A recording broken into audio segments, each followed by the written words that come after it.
धुळ्यामध्ये भेसळयुक्त दूध विकलं जात आहे। दूध उकळवताच त्याचा रबर झाल्याचं कळतंय, तेव्हा आता दूध विक्रेत्यांवर कारवाईची मागणी केली जाते। दिवाळीच्या दिवसामध्ये दुधापासून अनेक पदार्थ बनवले जातात, मात्र दूध विकत घेतल्यावर ते उकळवलं आणि त्यानंतर त्याचा रबर झाल्याचं कळतंय। आपण हे दृश्य पाहू शकतोय, दुधामध्ये भेसळ केली गेली होती। आपल्यासोबत भूषण अहिरे जोडले गेलेत, प्रतिनिधी आहेत। भूषण, या ठिकाणी आपण पाहतोय की धुळ्यामध्ये भेसळयुक्त दूध विकलं जातंय, नेमका प्रकार काय आहे, केव्हापासून हे विकलं जातंय?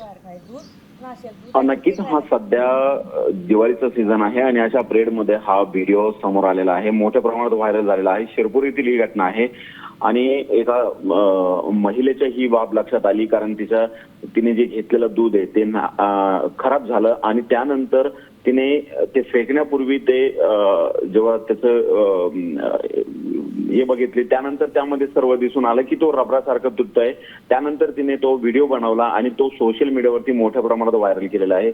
आता सर्वात महत्त्वाचं म्हणजे दूध सध्या दिवाळीचा सीझन आहे आणि अशा पिरियड मध्ये मोठ्या प्रमाणात दूध खरेदी केलं जातं, कारण दुधाचे पदार्थ विविध बनवले जातात आणि त्यासाठी त्या दरम्यानच हा भेसळयुक्त दुधाचा व्हिडिओ सोशल मीडियावरती व्हायरल झाल्यामुळे आता अन्न उत्पादन प्रशासन या संदर्भात काय कारवाई करणार हे बघणं औचित्याचं ठरणार आहे। नक्कीच भूषण, धन्यवाद सविस्तर माहितीसाठी। आता या ठिकाणी अन्न आणि औषध प्रशासनानं नक्कीच दखल घ्यायला हवी आहे। सविस्तर माहितीसाठी धन्यवाद।